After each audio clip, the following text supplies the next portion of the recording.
Ba-bam. All right, Bourbon Quest, it's your host, Bourbon Steve, along with Q. Come back up here, Q. Oh, maybe he'll come back up here in a minute. So, yeah, took a little time off after Mass Madness from shooting videos. So, anyways, had some time today that I thought I'd spend with you guys, and probably my favorite distillery, Buffalo Trace. So, as you would go back and watch a couple weeks ago, we got our first ever BTAC, the William LaRue Weller. So freaking the best thing I've ever had in my mouth for sure. But along with that, some of the bottles that I had open on the shelf was this Stagg Jr., Rock Hill Farms, Benchmark top Foolproof, Benchmark Foolproof, Weller 12 year, and Elmer T. Lee. So all those bottles have been opened, but yeah, some of the others that I enjoy on a regular basis that I had more than one bottle of, that I thought we would go ahead and open these up, because truth be known was like I keep a whole barrel over there just all Buffalo Trace stuff. It was about to be overflowed, and I enjoy all these, so didn't have any of these currently open, so thought we would crack them open, free up some space so when we get some more Buffalo Trace stuff. So some fresh cork pops we'll be doing is Colonel Taylor small batch, Eagle Rare, Blanton's, Weller Antique 107,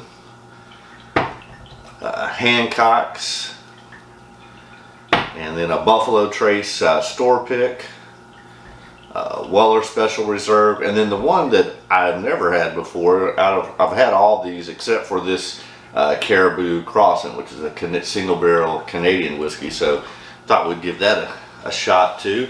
So we'll cork pop these and see what happens. I forgot to set my timer. All right, so there you have it. That's the lineup. What's your favorite Buffalo Trace product? I mean, so as you can see, we have pretty much every brand, at least one representation of every brand from Buffalo Trace, except for Pappy Van Winkle, because we got the BTAC. Never gotten a Pappy yet, and then of course some of the OFC or whatever, but I don't really care about those. I enjoy all these, so let's start tonight with the Caribou Crossing, because like I said, this is the one product I have never had, and this shout out goes out to my Canadian friends. Alright, so you got the box that it comes in. What does it say here? Like the long seasonal journey taken each year by the majestic caribou herds of North America, this bottle of Caribou Crossing single barrel Canadian whiskey has been on a journey of its own. Caribou Crossing single barrel has been painstakingly handcrafted by our expert whiskey making team, which has selected the finest whiskey available. The whiskey has been patiently aged in oak for many years to give it a rich and complex yet smooth flavor. Each barrel is then bottled individually with expert care and skill under rigorous quality standards. A new Canadian whiskey as bold and adventurous as the great caribou who roam the wild. Caribou Crossing is a Canadian whiskey unequaled by any other. Alright, there you have it. Nice box, and then you got the blue bag that it comes in, so we'll take that off. And then kind of like your Blantons, instead of a horse, you got the Caribou, I guess, reindeer or whatever. Get it out of this damn bag. So, yeah, there's that. Kind of similar to the Rock Hill bottle, a little different, but actually pretty damn. That's the exact same bottle except for the topper. Alright, well, we got a fresh cork pop, so let's break this wax seal here. There's the blue wax seal. And then fresh cork pop on the Caribou Crossing, Canada. Alright, so there's that. We'll go ahead and pour our first ever Caribou Crossing. And then of course, as always, we get a 2-ounce pour into our infinity bottle.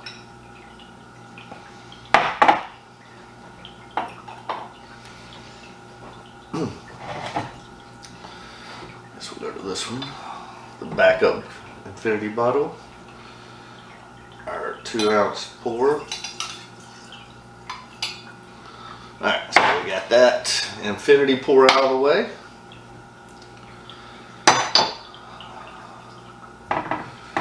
Alright, Caribou Crossing. Our first ever time with this. Cheers, Bourbon Quest.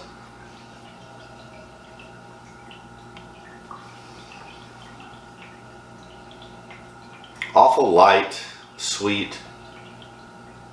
Do not get much on the nose on that at all. What's the proof on this? Yeah, 80 proof.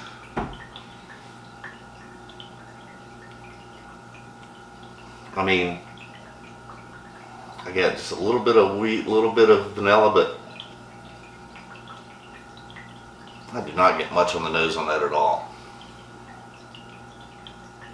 Cheers, Bourbon Quest.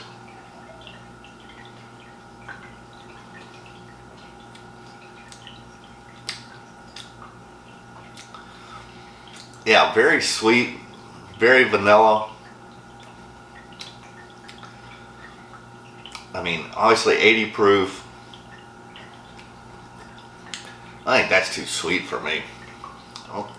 Which I'm not usually a huge Canadian whiskey fan, but was hoping that this would change my mind on it. Cheers, my friends.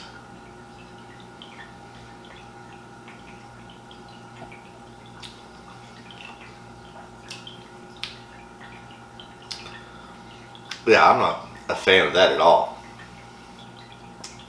I have another bottle, like I said, of it. This is the first time I've ever had it. I don't think I'll buy another one. That's disappointing. Well, let's go to something that I know I do like with a Colonel Taylor small batch. So not only an uncorking, but an unboxing, or untubing, I guess you'd say. Colonel Taylor small batch. Here we go. Alright, so we got the tube there. And, you know, I've got a couple of the single barrels. I've had one of the single barrels before. And then I've got the one bottle, maybe still half of it left of the Colonel Taylor barrel proof, which I'm trying to make that last as long as possible. Hopefully I'll get another one at some point, but who knows. But honestly, like, man, the small batch is solid.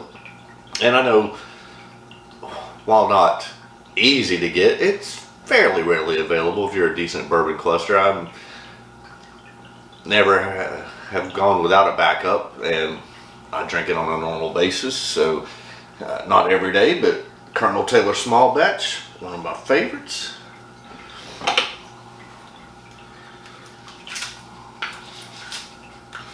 So what's your favorite Buffalo Trace product? I mean,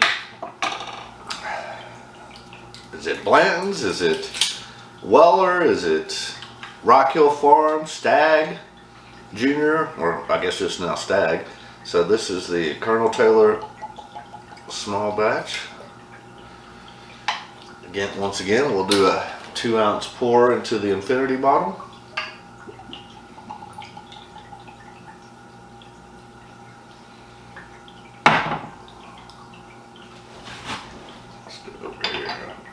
Infinity pour. Alright.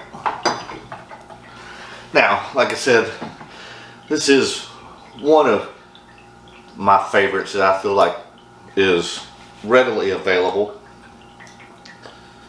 At least I'm able to get it on a normal basis. Along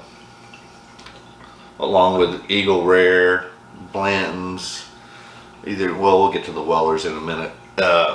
And we're not going to drink everything here tonight, but anyways, cheers, my friends. Colonel Taylor.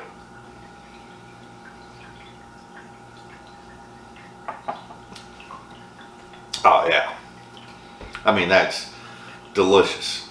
Caramel. I get some got some fruit and some nuttiness on that as well. But after coming off that Caribou Crossing, this is obviously bottled in bond, 100 proof. Offers a deeper hug, richer mouthfeel. This is really good stuff. One of my favorites.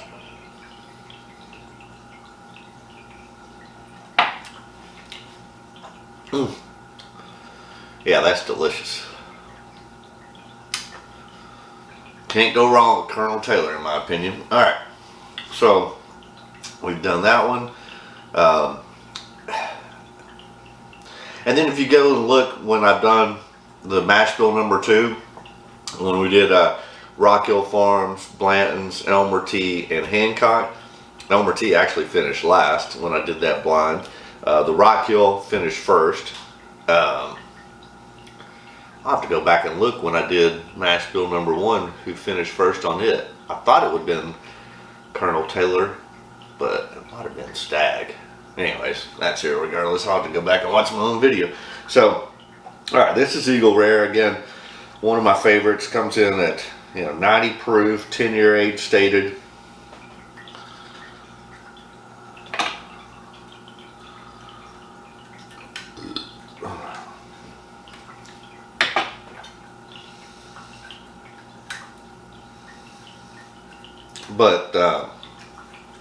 But yeah, Eagle Rare is solid. All right, fresh cork pop on that. And this is Eagle Rare, so American. Hell yeah. All right, we'll pour that into the glass. And then once again, our infinity pour. There's no telling. I guess there's 4 or 5 Eagle Rares and Colonel Taylors and Blantons in the infinity, along with at least one of all the others, including the William LaRue Weller. Which, again, go back and watch that video because it's freaking fantastic. That's one that I'm going to try and savor, but because Lord knows if I'll ever get another one. I'm just happy and thankful that I got this one to enjoy and experience. So let's do the pour into the infinity bottle. There we go. All right, cheers. Eagle Rare, Merrick.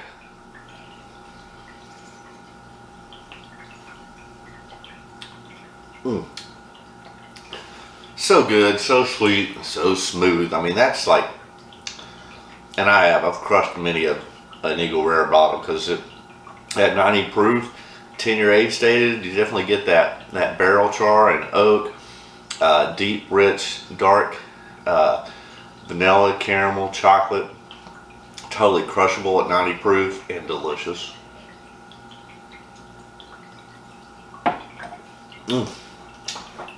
That is so good. I think I have to go back and look when I did on blind, but they offer different experiences, both the Colonel E.H. Taylor and the Eagle Rare, but both very enjoyable, offer some different experiences. And that's the thing, that's one reason I like Buffalo Trace so much, is they have, I think, one of the largest portfolios in whiskey, and all of it is damn good, which is why everything seems like from Buffalo Trace is allocated and to some extent hard to get. Obviously, I've been very fortunate in my Bourbon Quest to be able to acquire all of these, along with backups on most of them. And then even with those, I'm like trying to, now that I've pretty much, except for Pappy, have had at least something from all their portfolio lineup, is determining, which ones out of their portfolio do I like the best, and which ones I'll buy again and which ones I will not buy again. Like, for instance, now granted, the Elmer T. Lee I got in a lottery, so I mean, that would be the only, and got it for like 45 bucks, which I've seen it for like 450 bucks at stores, which obviously I'm not paying for because number one, it finished last when I did it blind. Now if I got another one in a lottery at 45 bucks, would I buy it again? Yeah. Is it something that I'm glad I've had a chance to experience? Yes. Is it something that I would continue to hunt or seek out? No. Because I would much rather have a Rock Hill Farms, which I feel like is equally as hard to get, maybe a little bit easier to get than even the Elmer T. Lee. And then the Hancocks, yeah, I don't think I'd buy that one again either. So I think I would keep, out of that mash bill number 2, the 2 that I would buy again would be obviously the Rock Hill Farms, which finished first, and then the Blantons. And then I would simply pass on the Hancocks and the Elmer T. Lee if I ran across them again. And again, not something I would seek out on either one of those. That's the only bottle of the Elmer T. Lee that I have. I've killed one before. This is going to be the second Hancock's Reserve that we crack open here in a little bit. And then I do have one more back there. So, and oh yeah, I got 2 Rock Hill Farms.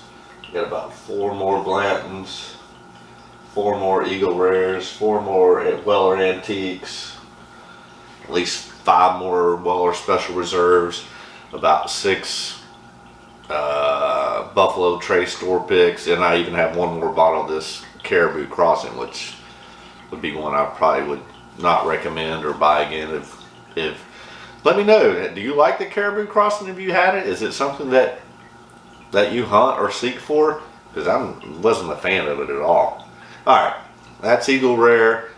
Let's go ahead and at least do one more, maybe take a little break. And that's, I think, every tater and whiskey enthusiast first bottle that they hunt and search for tends to be this Blanton's. It's an iconic bottle, an iconic whiskey, iconic topper with the horsey top. Let's see, this particular one was dumped on 11/22/21. These come in at 93 proof. Alright, we just had the Eagle Rare, so again, I'll do a little break the wax, pop the top of the horsey bottle. Merrick! Hell yeah. Alright, so this is going to be Blanton's. And I feel like Blanton's is one of those kind of divisive whiskeys out there. I think it is probably the most hunted and chased bottle that people start off with. And then because it's not just sitting on the shelves these days, I think makes it that much more reason why people chase it, because ultimately people tend to want what they can't have or can't find or whatever. Let's do our infinity pour on that. But then I think because of that, then some people kind of try to write it off as, well, it's just not that good or it's overhyped. I do think it's overhyped. For what is it going for these days? Like, everything's gone up. I think MSRP when I first got the bottle was probably like 60. Now it's probably more like 75, and then I know a lot of times you'll see it for 150 or something at your local mom and pop store when they get their 2 bottles of it or whatever. Is it worth that? No. I don't even know. Yeah, I guess it's in today's market probably still worth 75. I mean, I still always want to have a bottle on my shelf. Do I think it's overhyped? Yes. Do I think it's bad? No. I think it's really good. Cheers.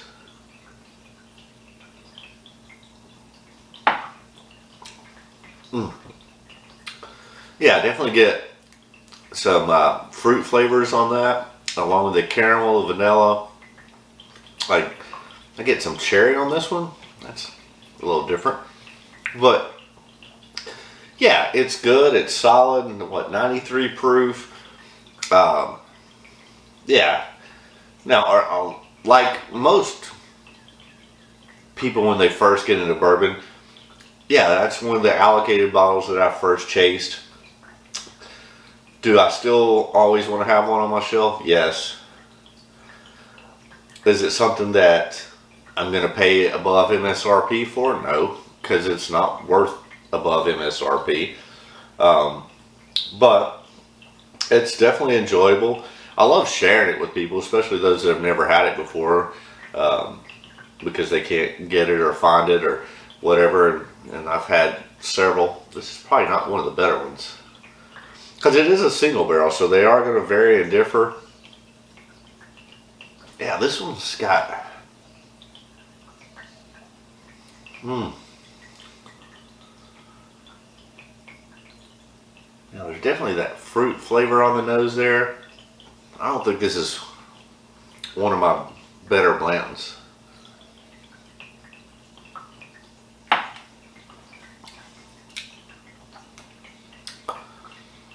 Yeah, it's still good. It's decent. I mean, they're all single barrels, so you are gonna get some variances. I think this is one of the poorer ones that I've had. Definitely not one of the better ones I've had. Let's see what else. So obviously stored in warehouse H. Rack number 49. Does it get the floor? Huh. Each bottle is recorded with the master registration, Blanton Distillery. This registered bottle number is 72. That doesn't tell me anything. I thought it usually gave the floor that it was on. Warehouse H. Rick number 49, but I don't think that has anything to do with the floor. Barrel number 357. Because I think I'll have to go back and look. That I found that the lower floors have been the better ones on the Blantons, so I thought it gave you the floor that it was on. Oh well, it was dumped 11/22/21. Yeah, not one of the better Blantons that I've had, but like I said, yeah, I always want to have one on my shelf. I mean, even though this is not one of the better ones, it's still good and decent. Cheers, my friends.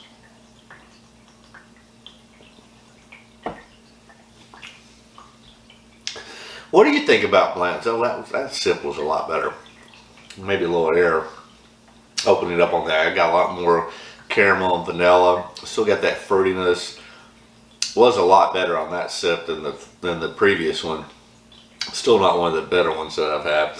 But is Blanton still something that you're chasing and getting googly-eyed over and heart-throbbed over? I don't know.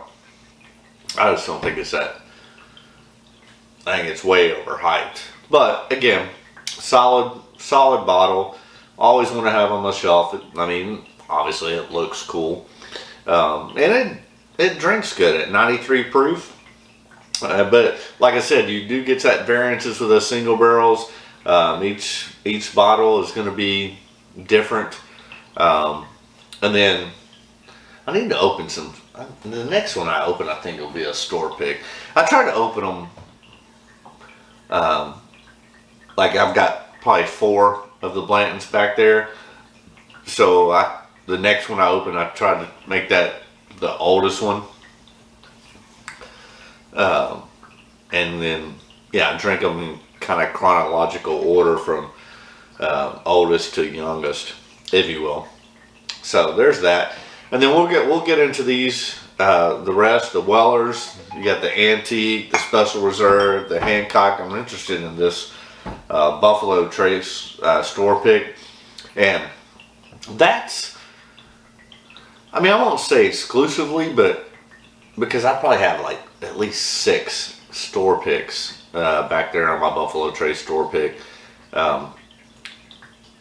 that typically unless I just didn't have any at all, I won't buy a Buffalo Trace unless it's a store pick.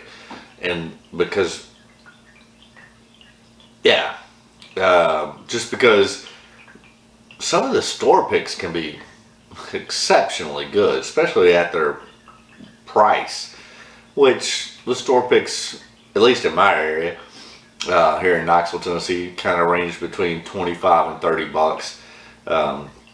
So, yeah, I typically won't buy a Buffalo Trace if it's just a regular shelf product. And anymore,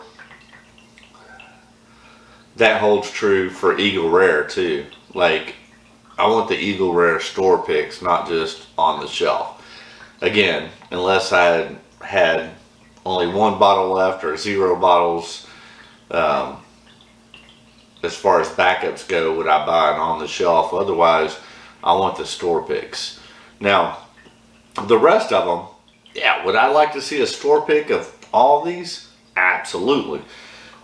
Whether it be a Weller Antique store pick, which I have a couple of, but those are few and far between. So I'll still, when I get low on it, will buy a regular shelf bottle of it. What I love, I would love to get a Stagg Junior store pick, which I've never had. Again, I would take a Blanton store pick over a regular Blanton's, but if I'm running low on them, I would still pick it up off the shelf. But really, the only two that I'm not going to buy on the shelf and would rather have a store pick, if you will, would be the Eagle Rare and the Buffalo Trace. The rest of them, yeah, I mean, I'll take the generic shelf product, if you will. All right, somebody's texting me. Ooh, we're gonna wrap this up and take a little break and then come back for the others. All right, stay tuned. Hey, remember, stay hydrated, my friends. And if you made it this long and you haven't already done so, please subscribe. That helps the channel out. Then do yourself a favor, ring that bell for notification. That way you don't miss a damn thing here on Bourbon Quest. Leave a comment. Tell me what your favorite Buffalo Trace product is. What do you think's overhyped? What's underhyped? And if you had any, I'm going to exclude William Woodrow Weller, but if you had any choice between these, was it 1, 2, 3, 4, 5, 6, 7, 8, 9, 10, 11, 12, 13? Between those 13 bottles, if you could pick any one of them, which one would it be? I want to hear your comments, and then smash that like button. It helps YouTube algorithms to get it out to more people. Thanks for tuning in. Thanks for supporting the channel. And thanks for watching. And remember, as always, my wish for you is that all your Bourbon Quest dreams come true. Alright, we'll be back in a little bit. Damn, it's still good. I love Buffalo Trace.